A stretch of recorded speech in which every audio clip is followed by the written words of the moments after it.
வார்த்தைகள் வாழ்வு தரும் ஆவியை கொடுக்கின்றன. இது இயேசு கிறிஸ்துவுக்குள் பிரியமான என் சகோதர சகோதரிகளே, இந்த நிமிட நட்சத்திரக்கு இயேசுவின் நாமத்தில் நான் உங்களை அன்போடு அழைக்கிறேன். வார்த்தைகள் வாழ்வு தரும் ஆவியை கொடுக்கின்றன. ஆம் பிரியமானவர்களே, வார்த்தைகளின் வழியாகத்தான் விசுவாசம் வருகிறது. ரோமர் 10:17 வாசிக்கிறோம், அறிவிப்பதை கேட்பதால் தான் நம்பிக்கை வளர்கிறது என்பது தெளிவு. நாங்கள் அறிவிப்பதற்கோ கிறிஸ்துவின் வார்த்தையை ஊற்றி என்று பவுலடியார் சொல்கிறார். அறிவிக்கிற வார்த்தையை, போதிக்கிற வார்த்தையை கேட்கின்ற பொழுது, பார்க்கின்ற பொழுது, படிக்கின்ற பொழுது, தியானிக்கின்ற பொழுது, யாக்கோபு 1:22 பிரகாரம் அதன்படி நடக்கின்ற பொழுது, கீழ்ப்படுகின்ற பொழுது, அந்த வார்த்தை உங்களுக்கும் எனக்கும் கடவுள் மீது நம்பிக்கை, விசுவாசத்தை உருவாக்கும்.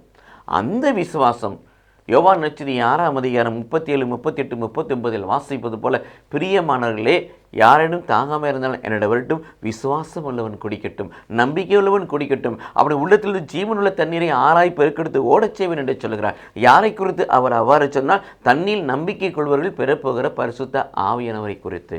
இது இயேசு கிறிஸ்துவுக்குள் பிரியமானவர்களே, வார்த்தையினால் நம்பிக்கை உண்டாகிறது, நம்பிக்கையினால் பரிசுத்த ஆவியை, பெந்தெகோஸ்தே அனுபவித்த பரிசுத்த ஆவியானவரை நாம் பெற்றுக்கொள்கிறோம்.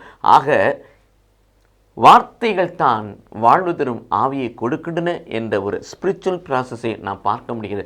ஆகவே இறைவார்த்தையின் வழியாக நம்பிக்கை பெற்றுக்கொண்டு, நம்பிக்கைக்கு வழியாக வாழ்வு தரும் ஆவியானவரை பெற்றுக்கொள்வோம். கடவுள் நம்மை ஆசீர்வதிப்பாராக. ஆமென்.